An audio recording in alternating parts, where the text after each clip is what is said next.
Lorilyn. Ay, Lorilyn. Hindi palayaw lo ha. Lori po yung palayo. Ay, Lore. Okay. May ibabasa ako sa iyo, Lorilyn. Ito si Lorilyn. Ito, biblical ito, anak. Babasahin natin mula sa aklat ng Apokalipsis. May ipinapahayag dito, Lori, na ganito, chapter 12. At ito, unawain mo Doon sabi niya sa ganito. tabi niya.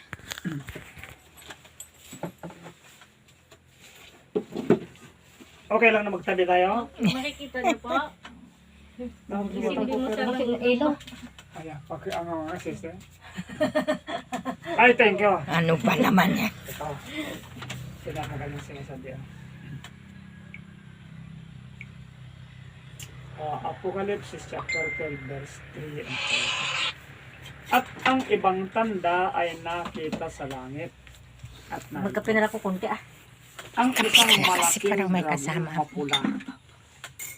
Ito, si Satanas ito, na may 7 ulo at 10 sungay, at sa kanyang mga uloy may 7 diadem. At kinalagkad ng kanyang buntot ang ikatlong bahagi ng mga bituin sa langit. Ibig sabihin, mga angel, itong sinasabi.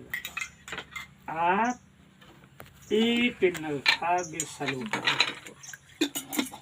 At lumagay ang dragon sa harapan ng babaeng manganganak na upang lamunin ang kanyang anak pagkapanganak niya. Ito, Lorilyn, bagaman ito ay talinghaga ito, kumakatawan ito anak sa mga pares mo na buntis. Ngayon na malapit ka ng mga anak, ang magiging anak mo, ang ipapanganak mo hindi mo kayang pangalagaan ito laban kay Satan anak. Walang ibang makakapag-alaga sa baby mo kundi ang ating Panginoong Diyos lamang. Ito'y babala ito sa iyo bilang sa iyo din na buntis at mga anak. Kaya ang may papayo ko sa iyo, Lorilyn, bago pa man ipanganak ang baby mo, dalhin mo na sa Panginoon. Sabihin mo, Panginoon, narito po ako, malapit na po akong magsilang. Ipinamamanid ko sa iyo, Panginoon, na ingatan mo ang aking anak. Kasi, kita mo, paano niya sasakmalin? Ito, kapag inuluwal ng isang ina, nadinig mo na, nakarinig ka ng, o nakakita ka na ng isang bata na ipinanganak. Ano ang nadinig mo sa bata pag ipinanganak mo? Iyak. Okay, tama no? Ito, nangangahulog. Bakit siya umiiyak? Bakit hindi tumatawa? Ito, dito kumakatawan yung sinasabi dito, no?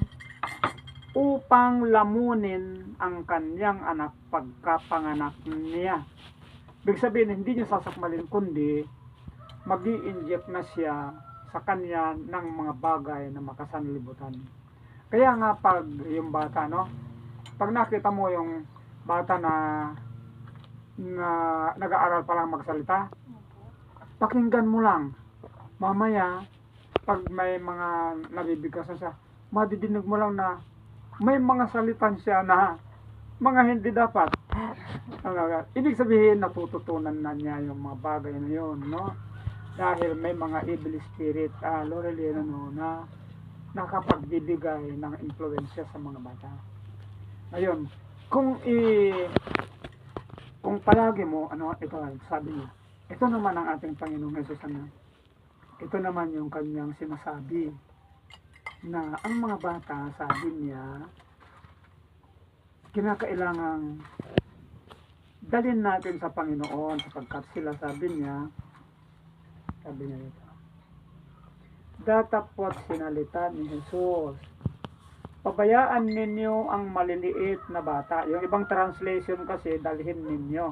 Kasi yung maliliit na bata, Sabi niya, at huwag ninyong pagbawalan silang magsilapit sa akin. Yung maliliit na bata, hindi man makakalapit sa Panginoon eh. Ito, yung ibang translation niya, dalhin ninyo ang maliliit na bata sa akin. Na bata. At huwag ninyong pagbawalan. Dito naman yung iba, huwag ninyong ilayo. Na, sabi niya,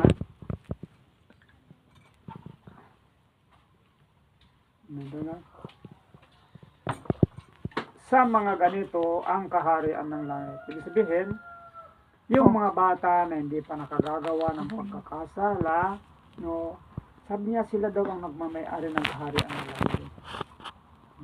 Sa mga ganito ang kaharian ng langit. Kasi no, wala pa silang kasalanan. Kaya nga dapat, bago ka magsilang anak, ano mo na sa Panginoon, iluhod mo na sa Panginoon.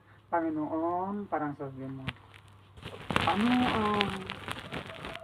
ano ang gagawin ko sa ating anak, yun na natin ito, may sinalita siya dito na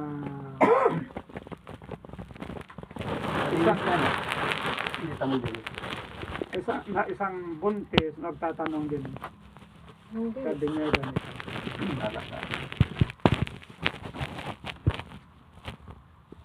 Sabi niya,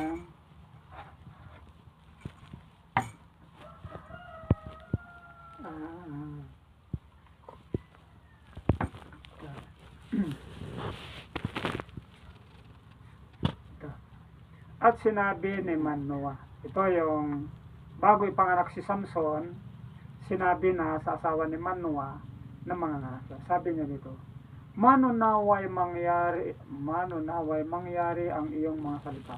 Ano ang ipagpapagawa sa bata at paanong aming gagawin sa kanya? Kita mo, nagtatanong siya. Bago magbuntis yung kanyang asawa, no, nanalangin siya. So, ito yung kanyang sinabi niya.